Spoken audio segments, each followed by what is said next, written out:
ஐயா ஒரு கதை சொன்னார். அந்த கதை வந்து எனக்கு கொஞ்சம் பொருந்தும். ஏன்னா நான் வந்து 12 மணி நேரம் மிஷின் ஓட்டுற பணியின் தொழிலாளியாக இருந்தேன். திருக்குறள் படித்த பிறகு அந்த செய்தி வந்து வெளியே தினமலா செய்தியில் வந்த பிறகு ஒரு நண்பர் வந்து என்னை, அது இலக்கிய நண்பர், அவர் வந்து என்னை அணுகி அவருடைய நண்பர் அறிமுகம் செய்து ஒரு கன்சஸ் நிறுவனத்தில் எனக்கு சூப்பரேசராக வேலை வாங்கி கொடுத்தாரு.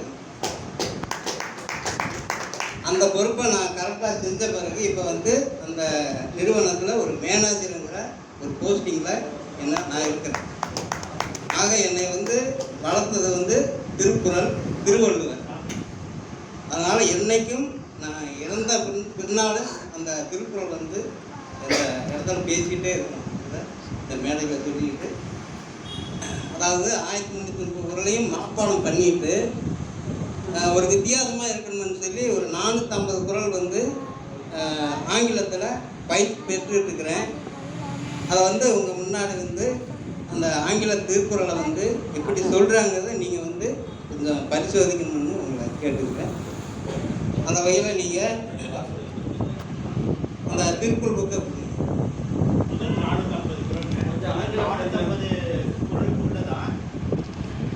தமிழில் வந்து அந்த குறள் சொன்னீங்கன்னா அப்புறம் ஆங்கிலம் தெரிஞ்சவங்க யார் இருக்கு?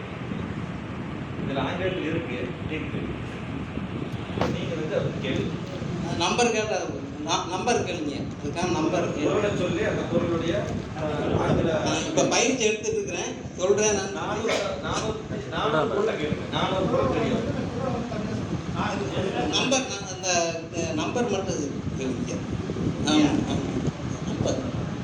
நம்பர் அந்த குறள் என்னன்னு சொன்னா அவர் தமிழில் சொல்லிட்டு அதே குறளை ஆங்கிலத்தில் சொல்லுவார். சரிங்களா? 15வது குறள் என்ன அப்படின்னு கேளுங்க. 15 தமிழ்லையும் சொல்லுவார், ஆங்கிலத்தில். பயிற்சி எடுத்துட்டு இருக்காங்கய்யா, நான் சொல்றேன்னு சொல்லி ஒரு பயிற்சி பார்க்கணும். 127ங்கா. God your tongue if nothing else for words unguarded case pictures. யாகாவாராயினும் நாதாக்க காவாக்கால் தோகாப்பல் சொல்லி இழுக்கப்பட்டு. God your tongue nothing else for words unguarded case pictures. 129 129 சொல்றேங்க.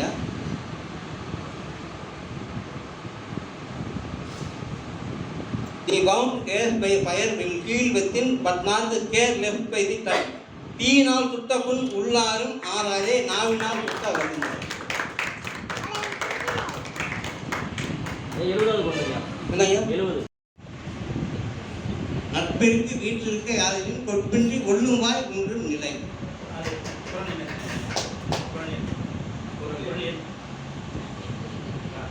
787வது இருப்பாங்க.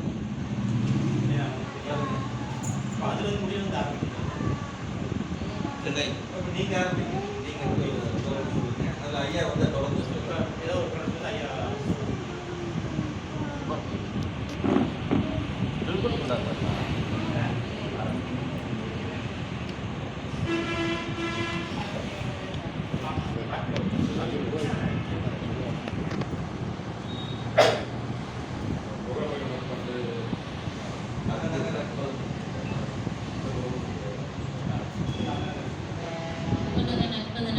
நெஞ்சத்து அகனக நட்பது நட்பு.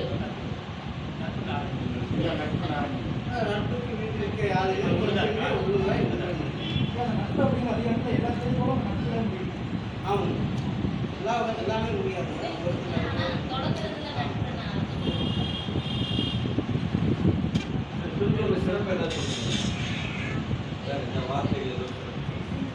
திருக்குறளில் உள்ள மொத்த சொற்கள் வந்து 14,000 இருக்கு. திருக்குறளில் உள்ள மொத்த எழுத்துக்கள் 42,194. திருக்குறளில் பயன்படுத்தப்பட்ட மரங்கள் பனை, மூங்கில். திருக்குறளில் பயன்படுத்தப்பட்ட மலர்கள் அனிச்சம், குவளை. திருக்குறளில் பயன்படுத்தப்பட்ட பழம் நெருஞ்சி பழம். திருக்குறளில் பயன்படுத்தப்படாத ஒரே உயிரெழுத்து ஔ. அதே மாதிரி திருக்குறள் திருக்குறளில் அதிகமாக பயன்படுத்தப்பட்ட ஒரே எழுத்து நீ. 2 சுழி நீ நெடில் எழுத்து.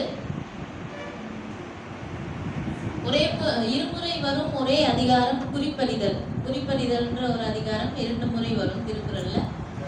திருக்குறள் தமிழில் எழுதியிருந்தாலும் கடவுள் வாழ்த்து, அதாவது அது முதலில் வைத்து பாடப்பட்டிருந்தாலும் தமிழ் கடவுள் என்ற வார்த்தைகள் திருக்குறள்ல இடம்பெறவில்லை.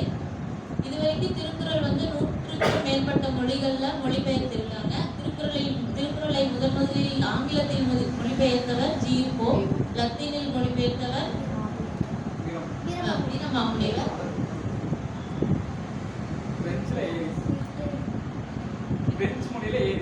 பிரெஞ்சு மொழியில ஏரிஸ். அகரத்தில் தொடங்கி நகரத்தில் முடியும். முதல் குறள் அகர முதல எழுத்தெல்லாம் ஆதி பகவன் முதற்றே உலகு. அதே மாதிரி 1330வது குறள் உடலின் காமத்திற்கு இன்பம் அதற்கின்பம் கூடி முயங்க பெறின். 2 சுழி அந்த இதுல முடியும். திருக்குறளில் 7 என்னும் சொல் 8 முறை வந்திருக்கு. 9 என்ற எண் வரவில்லை, திருக்குறள்ல வந்ததில்லை.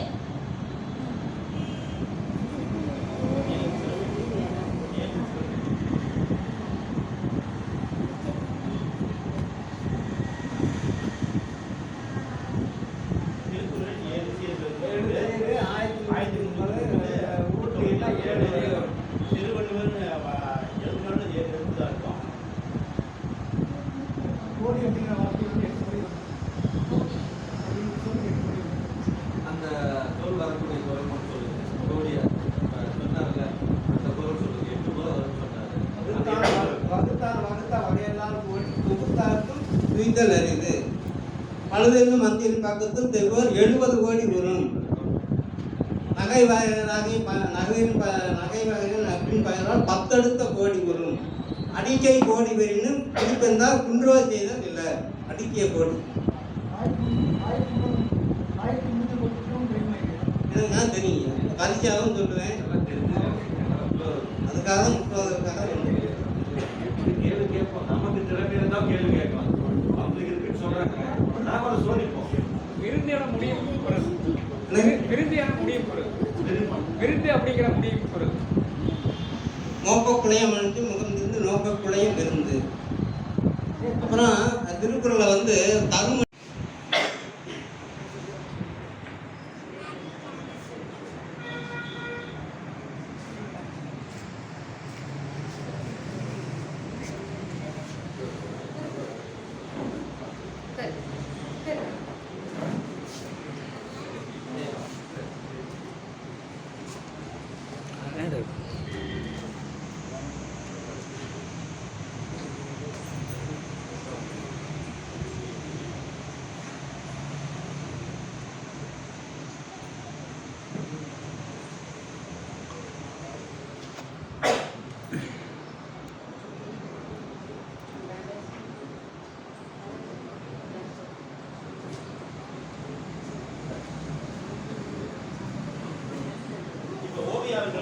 பெயர் கவனத்தை பார்த்துட்டாங்க. ஒரு நிமிஷம் பார்த்துட்டு எனக்கு கொடுத்துட்டாங்க. இப்போ அடுத்தது அவங்க பாட்டு தராங்க.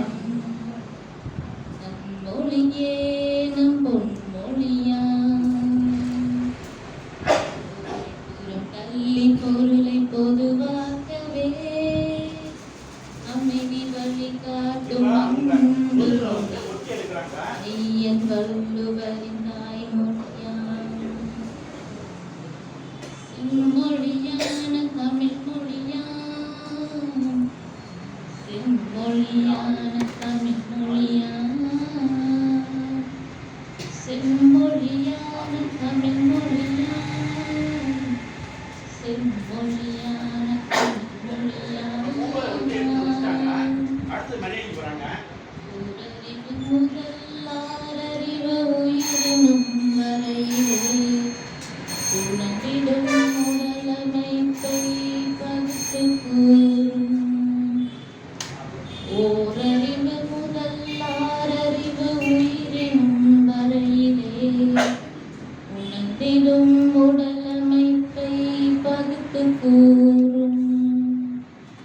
உள்காப்புகள் தொல்காப்பியமும் ஒப்பற்ற குரல் கூறும் முயற்கண்ணாடு ஒலிக்கின்ற சிலம்பும் மேகலையும் சிந்தாமணியுடனே வளையாபதி ஒரு பெயரா இருக்குது. வலது கையில ஒரு பேரா இருக்கு.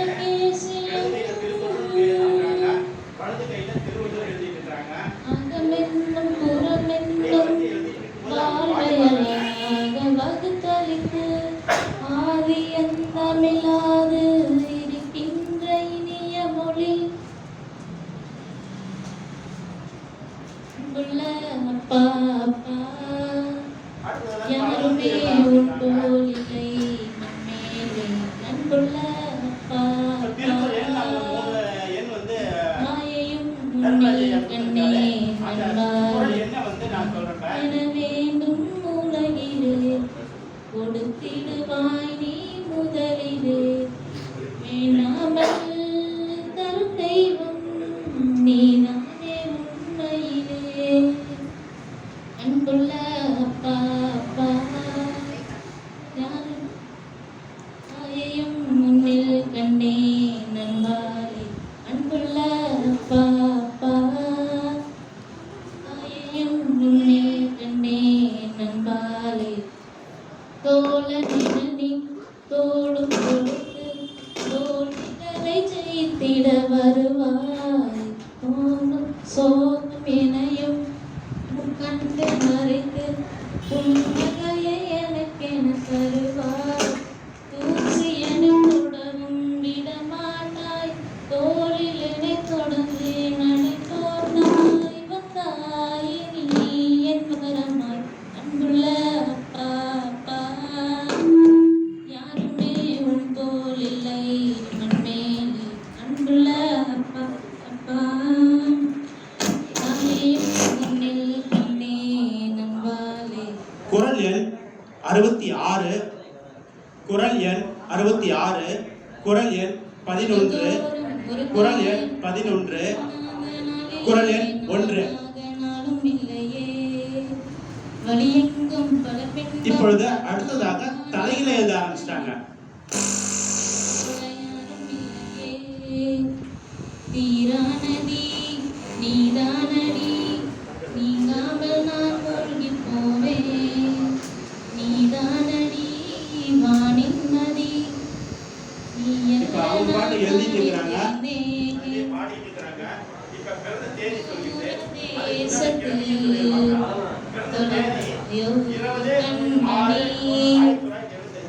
உன்னை தேடி கண்டதும் என் கண்ணெல்லாம் மின்மினி பின்னோக்கி காலம் போகுமே உன் மன்னிப்பை கோருவேன் 6 பார்க்கும் கணம் இலையெல்லாமே கலைவே பிறந்த தேதி 20/6/1925. மூன்று காலம் நீங்கி கடல் நீர் மாயக்கட்டம் கரையும் 16 கட்டம். எந்த பக்கம் வந்து கூட்டினாலும் ஒரே விடை வரும். 6 முதல் 21 வரை மாயக்கட்டம். 6 முதல் 21 வரை. நகராத கடிகாரம் அதுபோல் நானும் நின்றிருந்து நீ எங்கு சென்ற கண்ணம்மா அழகான அரிதாரம் வெளிப்பார்வைக்கு பூசிக்கொண்டேன் புன்னகைக்க போதும் கண்ணம்மா நீ கேட்கவே என் பாடலை உன் ஆசை ராகத்தில் செய்தேன் உன் புன்னகை பொன் மின்னலை நான் கோர்த்து ஆங்காங்கு நெய்தேன்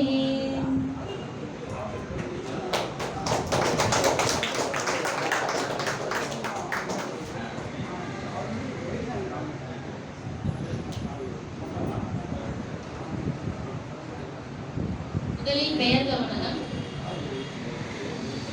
துளசி, கவியரசன், தமிழரசி, மீனாட்சி, மணிகண்டன், முருகன், சுந்தரம், சிவசூரியன், அர்ச்சுனன், கண்ணன்.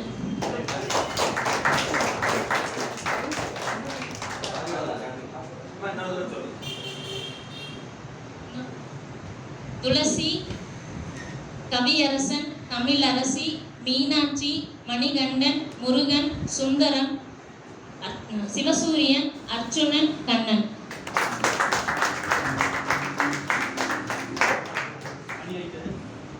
மணியடித்தது 6 முறை.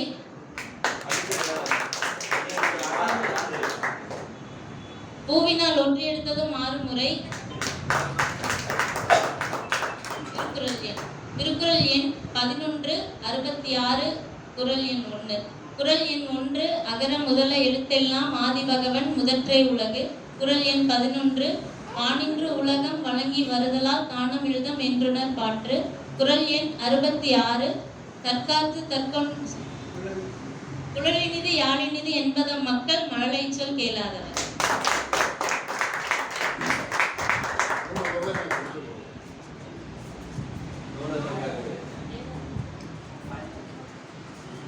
பிறந்த தேதி 20/6/1975.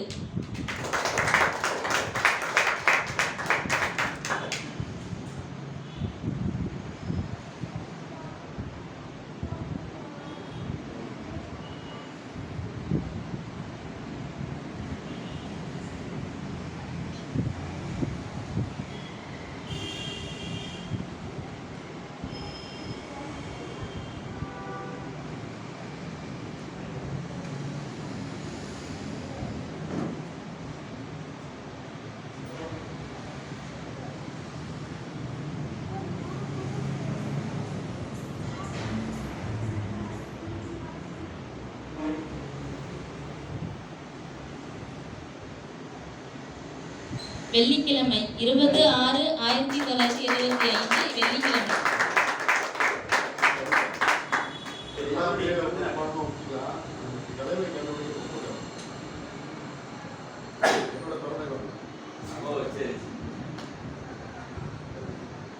மாயக்கட்டம் 6லிருந்து 21 வரை. 6லிருந்து 21 வரை.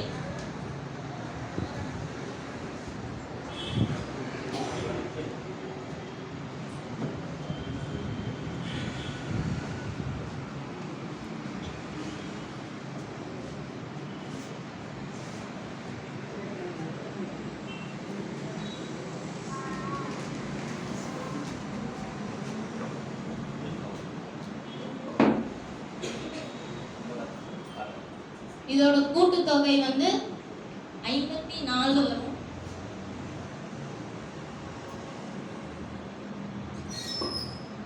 ஹரிசாண்டலா இந்த பக்கம் கூட்டினாலும் இந்த பக்கம் கூட்டினாலும் டயக்னலா கூட்டினாலும் 54 வரும். நான் இதை ஃபில் பண்ண போறேன்.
திருக்குறள் 1330 குறள்களும் நான் முன்னாடி 4ஆம் வகுப்பு படிக்கும் போதே படிச்சு முடிச்சிட்டேன்.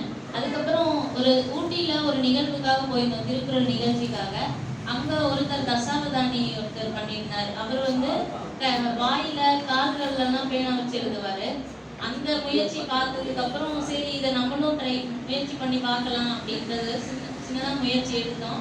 அப்பாவும் அம்மாவும் தான் ரொம்ப தூண்டுகோலாக இருந்தாங்க. அப்பா தான் எனக்கு எல்லாமே பயிற்சி கொடுத்ததெல்லாம். முதல்ல வலது கையில் எல்லாருமே வழக்கமாக எழுதுறதுனா இடது கையில் எழுத்துக்களை எழுத பழகினேன். எப்பவும் போல இடமிருந்து வலம் எழுதினேன். அதுக்கப்புறம் வலம் இருந்து இடம்க்கு கொஞ்சம் கொஞ்சம் பழகினேன். அப்புறம் 2 கைகள்லையும் ஒரே மாதிரி வார்த்தைகளை எழுதினேன். அப்புறம் 2 கைகள்லையும் வேறு வேறு வார்த்தைகள் எழுத ட்ரை பண்ணேன். நமக்கு வலது கையில் வந்து நார்மலாக அது வந்துடும், இடது கையில் மட்டும் நல்லா கவனம் செலுத்தி எழுதுகிற மாதிரி இருக்கும்.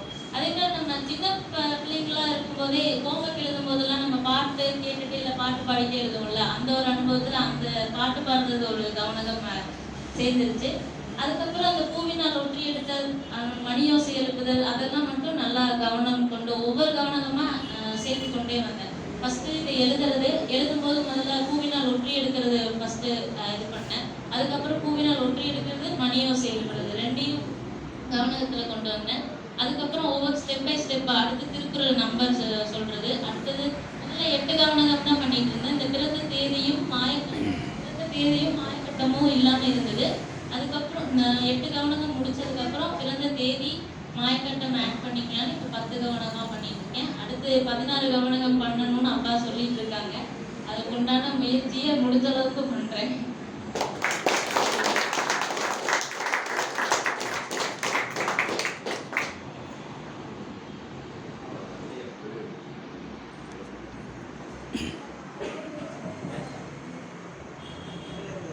கையில் எழுதுகிற வேலை இருக்கு பாருங்க, ரொம்பவும் சிரமமான வேலை. சமுத்திரக்கனி ஒரு சினிமா எடுத்துருக்காங்க, ஆசிரியரை பற்றி மாணவ இதுவாக வேற படமா இருந்தது. அவரு பூஜை பணி அடிக்கிறாங்கல்ல, அதை ரொம்ப சிறப்பாக சொல்லியிருக்காங்க. மூளை வந்து இடது பக்கம் மூளை, வலது பக்கம் மூளை தனித்தனியாக இருக்குது, 2 பகுதியாக இருக்குது. 2க்கும் ஒரே செயல்.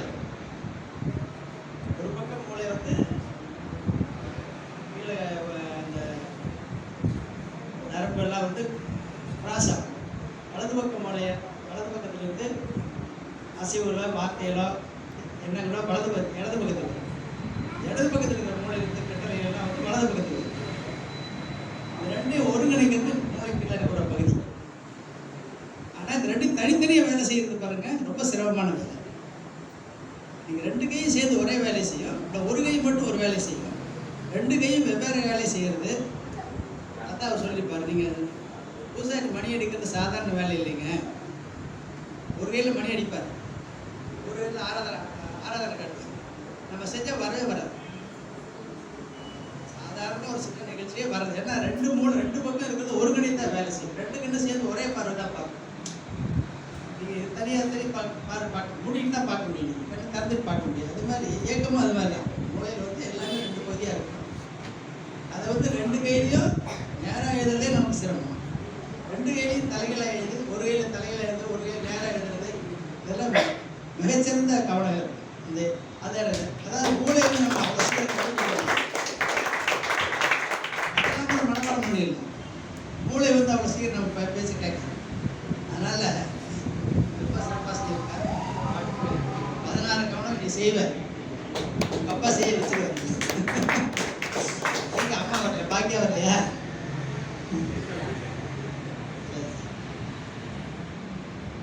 ஓவியாவுக்கு பாராட்டுகள்.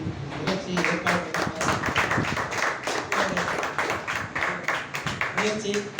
மிக முக்கியமான முயற்சி. எல்லாருமே பயிற்சிகள்னா வரும். தெரிஞ்சுக்க வேண்டியது என்னன்னா, எதுவுமே முடியாதுன்னு ஒன்றுமே இல்லை, பயிற்சி தான், இடைவிடாத பயிற்சி. நீங்கள் நிகழ்ச்சி இருக்குதா இல்லையா, வீட்டில் வேலை இல்லாமல் கூட ஏதாவது அதையே சிந்திக்கிட்டே இருக்கும்.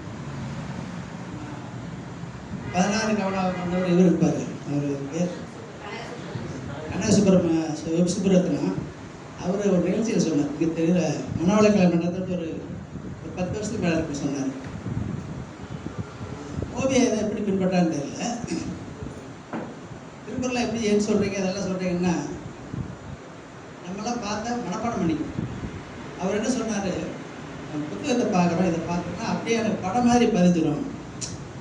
மூளையில் விஷுவலுக்குன்னு ஒன்று இருக்குது, அது நம்ம பதிவாக பண்ணிடுவோம்ல. பூ பார்த்தா அந்த பூ நமக்கு இந்த பூன்னு தெரியும். ஒரு மனிதர் பார்த்தீங்கன்னா நமக்கு அடையாளம் செய்ய முடியும். அதை வந்து பதிவாயிடும், அப்படியே மூளையில் படமாக பதிவாயிடும். அந்த மாதிரி இந்த செயல் எல்லாமே அது எனக்கு சொல்லுவார். 16 சேனல் ஓடிக்கிட்டு இருக்க முடியாது. மூளையில் 16 ஒன்று ஒரு சேனலில் போட்டுருவேன். அந்த சேனல் தேர்ந்தெடுக்கு இது வந்து எனக்கு இந்த மாதிரி படம் மாதிரி பதிவாயிடும் அப்படின்பாரு. அது மாதிரி நம்ம பயிற்சி பண்ணால் எல்லாமே செய்யலாம். ஆனால் அவ்வளோ எளிதான வேலை இல்லை, ரொம்பவும் சிரமப்படணும். நம்ம ஓவியா நமக்கெல்லாம் நம்ம ஊருக்கு சிறப்பு செஞ்சுருக்காங்க. வாழ்த்துக்கள்.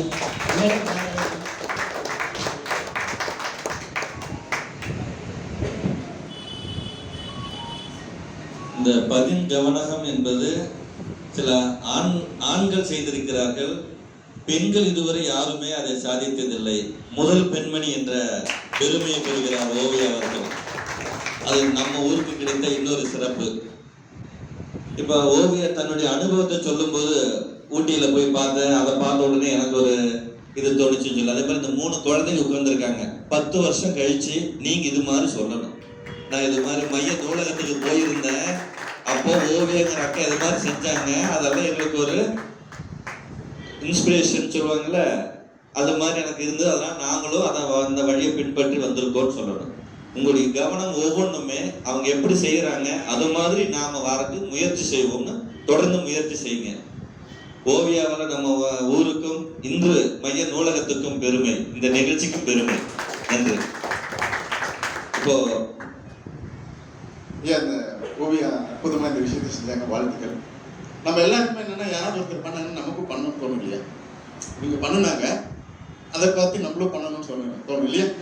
அதே மாதிரி யார் எந்த ஒரு நமக்கு சிந்தனையை தூண்டும் விதமாகவோ இல்லை அவங்ககிட்ட ஒரு அபரிமிதமான ஒரு திறமை இருக்குது, நம்மளும் அதை வளர்த்துக்கணும்னு சொல்லி முயற்சி பண்ணணும் இல்லையா? இந்த வகையில் பிரெயினோட, அதாவது ஐயா சொன்னாங்க, வலது பக்க மூளை இடது பக்க வேலையை ஒருங்கமைக்கும், இடது பக்க மூளை வலது பக்க மூளை ஒருங்கமைக்கும். எளிய பயிற்சியின் வழியாக இந்த 2 வேலைகளையும் நம்மளால கண்ட்ரோல் பண்ண முடியும். ஒன்றும் இல்லை, உங்களோட 2 கரங்கள் இருக்கு, ஐயா கொஞ்சம் பிடிக்க முடியும். உங்களோட 2 கை இருக்கு இல்லையா, சின்ன பயிற்சி தான். எடுத்தீங்கன்னா உங்களுடைய வாழ்நாளில் உங்களை வந்து நீங்கள் பயிற்றுவிக்கிறது ரொம்ப எளிமையாக இருக்கும். கை 2ஐயும் உங்களால் இப்படி சுத்த முடியும். கரெக்டாக சுற்றி பாருங்க, சுத்த முடியும் இல்லையா? அதே உங்களோட கையை 2ஐயும் ரிவர்ஸில் சுத்த முடியும். கரெக்டாக இது 2 எல்லாத்தினாலையும் முடியுது இல்லையா? இப்போ ஒரே கண்டிஷன் என்ன, இந்த கை இப்படி சுற்றணும், இந்த கை இப்படி சுற்றணும். முயற்சி பண்ணுங்க.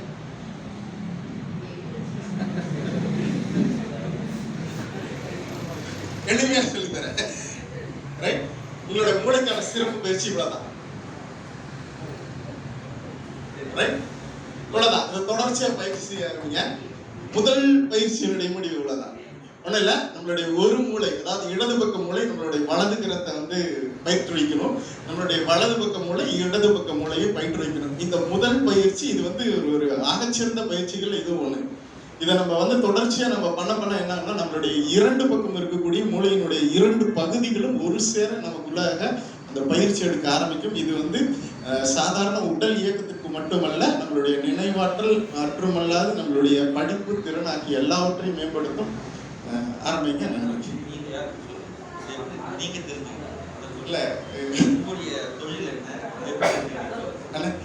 நான் வந்து இயன்முறை மருத்துவராக இருக்கேன். ஸோ அந்த ஒரு இடத்துல வந்து ஒரு நிகழ்வுல வந்து சாதாரணமாக வந்து 2 பக்க மூளைகளை பற்றின தகவல்கள் படிக்கிறப்ப என்னன்னா, ஒரு பக்கத்தை மட்டும்தான் மேக்ஸிமம் முயற்சி பண்ண முடியும், இன்னொரு பக்கத்தை முயற்சி பண்ண முடியாது அப்படின்னு சொல்லிட்டு இருந்தாங்க. இது எனக்குள்ள நாங்களும் என் கூட படிக்கிற சக மாணவர்களும் இதை முதல்ல முயற்சி பண்ண ஆரம்பித்தோம். அப்புறம் அதை வந்து ஒரு ஸ்டாட்டிஸ்டிக்ஸாக இதை பற்றி இது பண்ணுறப்ப, ஆய்வுகள் பண்ணுறப்ப என்னுடைய ஆசிரியர்கள் இவங்கள்ட்டெல்லாம் கேட்குறப்ப இது வந்து சாத்தியமில்லாத ஒன்று, எல்லாத்தினாலையும் முடியாத ஒன்று அப்படின்னு சொல்லிட்டு நாங்கள் இது முயற்சி பண்ணி பார்த்தா தோற்று போனோம். ஆனால் ஒரு குறிப்பிட்ட நாட்கள் இது என்ன ஆச்சுன்னா அப்படியே பயிற்சி ஆச்சு. அந்த பயிற்சிகள் வந்து எல்லா வேலைகளையும் செய்கிறதுக்கு மிக உதவியாக இருந்தது. இதில் வந்து நான் தெரிஞ்சுக்கிட்டது என்ன அப்படின்னா, இது வந்து ஒரு சாதாரண பயிற்சியாக இல்லாமல் 2 பக்க மூளையும் இது நல்லா வந்து தூண்டு வைக்கும் அப்படிங்கிறது. நன்றி நன்றி நன்றி. கழிவுகளை வாங்க வாங்க.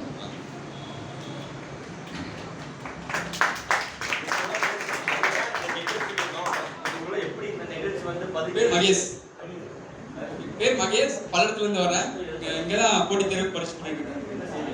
சார் இப்போ தசவதாரம் பண்ணாங்க, சதாவதானின்னு ஒருத்துக்கிறாங்க, அவங்களை பத்தி நான் சொல்லிடுறேன் சார். சதம் என்றால் 100, ஒருவரது புலமையும் நினைவாற்றலையும் நுண்ணறிவையும் சோதிப்பதற்காக ஒரே நேரத்தில் நிகழ்த்தப்படும் 100 செயல்களை செய்யக்கூடியதுதான் சதாவதானம் சொல்லுவாங்க. அந்த சதாவதானத்துல சிறந்து விளங்குறது செய்கிதம்பி பாவலர். செய்கிதம்பி பாவலர் வந்து எப்ப பிறந்தாருன்னா 1847 to 1950 அப்பதான் பிறக்கிறாரு. சதாவதானத்துல அவர் சிறந்து விளங்குறாரு. கன்னியாகுமரியில இடலாக்குடி என்னும் ஊரை சேர்ந்தவர். 1907 மார்ச் 10ஆம் நாள்ல விக்டோரியா அரங்குல ஒரு செயல் நடக்குது. அதுல வந்து 100 செயல்ல ஒரே மாதிரி செஞ்சு காட்டுறவங்களுக்கு சதாவதானி அப்படின்னு சொல்லி பட்டா கொடுப்பாங்க. அந்த 100 செயல் என்னன்னா, சதாவதானி செய்கிதம்பி பாவலர் வந்து ஒரே நேரத்தில் 100 செயல் செய்வாங்க. அது வந்து ஃபர்ஸ்ட் ஒருத்தர் வந்து மணி அடிப்பாரு. அந்த மணி கவுண்டிங் எவ்வளோன்னு சொல்லுவாங்க. அட் அ டைம்ல அவரோட முதுகுல அரிசி ஒவ்வொரு அரிசியா விழுந்துட்டே இருக்கும். அந்த அரிசி வந்து எவ்வளவு கவுண்ட் பண்ணுவாங்க அதையும் சொல்லணும். அட் அ டைம்ல இன்னொன்னு என்னன்னா, ஒருத்தர் குரல் பாடுவாரு. அந்த குரல் எதுல முடியுதோ அதுல ஒரு பாட்டு பாடுவாரு. இப்படியே தொடர்ந்து அட் அ டைம்ல 100 செயல் ஒரே நேரத்தில் நடைபெறும். அந்த 100 செயல் நடந்து முடிஞ்ச உடனேயே சதாவதானி பட்டம் கொடுப்பாங்க. அவர் வந்து ஒவ்வொரு செயலையும் அந்த 100 செயலையும் கவுண்டிங் மிஸ் ஆகாம கரெக்டா சொல்லி அந்த 100 செயலையும் சொன்ன கிடைத்தா சதாவதானி பட்டம் பெற்றிருப்பாரு. ஸோ நம்மளாலையும் எல்லாம் முடியும். முறையான பயிற்சி இருந்தால் நடக்கும். நீங்க கூடிய சீக்கிரம் சதாவதானியா வரணும்னு வேண்டிக்கிறேன்.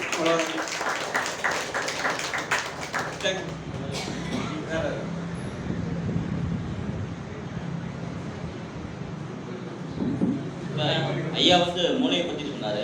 மூளையை பற்றி இப்போ சொல்ல வேண்டியது ஒரு கடமை இருக்குது. எப்படின்னா, நம்ம குழந்தை பிறந்துடுறோம். பிறந்தவுடனே நம்மளோட மூளையில் இருக்கிற சக்தி எங்கே அது உற்பத்தி ஆகுது, எங்கே போகுது அப்படின்னா, இப்போ குழந்தை பிறந்தோடனே நேராக சக்தி வந்து மூளைக்கு போகுது. மூளைக்கு ஜீவகாந்த மூளையில் போயிட்டு ஜீவகாந்த மூளையை முதிர்ச்சி அடைஞ்சிட்டு 15 வயசு வரையும் மூளையில் இருக்குது. அதுக்கப்புறம் அதே சக்தி தான் ஜீவகாந்தமாக கீழே இறங்கி நம்ம மூலாதாரத்துக்கு வருதுங்க. அந்த மூலாதாரம் வந்து நம்ம எப்படின்னா வேஸ்ட் பண்ணாமல் இருக்கணும். ஏன் வேஸ்ட் பண்ணுறோம்? வேஸ்ட் பண்ணுறோன்னா இப்போ நிறைய பேர் வேஸ்ட் பண்ணிடுறாங்க. அதை வேஸ்ட் பண்ணக்கூடாதுன்னா என்ன பண்ணாங்க, பெரியவங்களாம் தவம் கொடுத்தாங்க. மூலாதாரம், சாதிஷ்டானம், மணிப்புரம், மனாகதம், விசிக்தி, ஆகினி, துரியம் கொண்டு வந்தாங்க. இந்த துரியம் வந்து என்னன்னா தாமரை இதழ். நம்ம தாமரை இதழ் நம்ம மூளை வந்து நிறைய செல்கள் இருக்குங்க. அது எதுவுமே பயன்படாமல் போயிடுது. ஒரு கொஞ்சம் தான் பயன்படுத்துகிறோம். அதை நல்லா பயன்படுத்தணும்னா சில தவமுறைகள் இருக்கு. அந்த தவமுறை நம்ம செய்ய செய்ய செய்ய செய்ய ஆற்றல் அதிகமாகும். அதிகமாக இந்த மூலாதாரத்தில் இருக்கிற செல்கள் எல்லாமே தலைக்கு வரும். இந்த மூளைக்கு வரும்போது உங்களுக்கு ஞாபகத்திறன், படிக்கிற திறன் எல்லாமே அதிகரிக்கும். அதனால என்ன பயிற்சிலாம் பண்ணி கொஞ்சம் உங்களோட திறமையை இது பண்ணி வளர்த்துக்கோங்க. ஓகேங்களா? அது மட்டும் இல்லாமல் இது என்ன ஆகுதுன்னா, இதுக்கு சில பயிற்சிலாம் கொடுக்குறாங்க மட்டத்தில் போனாக்க. இப்போ வேதாத்திரி மகரிஷிலாம் போனால் காயகல்பம் அப்படின்னு சில பயிற்சிலாம் தராங்க. அந்த பயிற்சியை போய் நீங்கள் எடுத்துக்கினீங்கன்னா உங்கள் உடம்பு வந்து இப்போ எப்படி இருக்குது, அந்த பயிற்சி எடுத்துகிட்டு பாருங்கள். எடுத்துகிட்டு பார்த்தீங்கன்னா இரும்பு மாதிரி ஆயிரும் உடம்பு. ஏன் அப்படின்னா நம்மளோட எண்ணம் எல்லாமே ஆசையை நோக்கி போயிட்டு இருக்குது. இப்போ ஒரு ஆசை, இந்த வண்டி பார்த்தா ஆசை, ஒரு இதை பார்த்தா ஆசை, ஒரு செடி பார்க்கணும், ஒரு வீட்டு பார்க்கணும். நம்மளோட ஆதாரங்கள் என்ன? தோல், நாக்கு, மூக்கு, செவி, கண். ஜீவகன் எதில் அதிகமாக செலவாகுதுங்க? நம்மளோட கண்கள் தான். 99% செல்கள் கண்ணிலேயே செலவாயிடுது. அப்போ எப்படி நம்ம அது வந்து செலவை வந்து ஈடு பண்ணுறது? இப்போ 1000 ரூபாய் நீங்கள் சம்பளம் வருது, 1000 ரூபாய் செலவு பண்ணிட்டீங்க. அப்போ உங்களுக்கு எப்படி காசு இருக்கும்? அப்போ காசு எப்படி நீங்கள் இது பண்ணுவீங்க? அதே மாதிரி நம்ம உடம்பும் 4 இட்லி சாப்பிட்றோம், 4 இட்லி செலவாயிடுச்சுன்னா நம்ம தூங்கிடுவோம். அதே 4 இட்லியில் 1.5 இட்லி செலவாகுது, மீதி உங்களுக்கு வரவு இருக்குன்னா நீ என்ன பண்ணுவீங்க? இன்னும் அதிகமாக ஆர்வம் காட்டுவீங்க. அதனால இந்த மந்திரம், இந்த மாதிரி பயிற்சி, இந்த மாதிரி செய்யும் போது உங்களோட சக்திகள் அதிகரிக்கும். இதை பயன்படுத்திக்கோங்க. வேற எந்த மன்றத்தையும் இல்லை, நம்ம வேதாத்திரி மன்றத்தில் காயகல்பம் அப்படின்ற பயிற்சி தராங்க. ஒரு நாள் வகுப்பு தான், 1 நிமிஷம் செய்யலாம். 3 நாள் சொல்லி தருவாங்க, 1 நிமிஷம் செய்யலாம். அந்த பயிற்சி செஞ்சீங்கன்னா உங்க உடம்பு இரும்பு போல் ஆகும். ஜீவகாந்தம் செலவாகாது. ஆகிற ஜீவகாந்தத்தை பயன்படுற வகையில் பயன்படுத்திங்கன்னா நாடு வல்லரசு ஆகும். நாட்டு மக்கள் நல்ல ஒரு நல்ல எண்ணம் வரும். இப்போ நீங்கள் வந்து ஐயாவுக்கு பண்ணணும், நமக்கு பண்ணணும், உங்களுக்கு பண்ணணும், நம்ம இந்த எண்ணம் போய் மற்றவங்க அப்புறம் எண்ணம் வரும். இதெல்லாம் பயன்படுத்திக்கோங்க. நன்றி, வணக்கம்.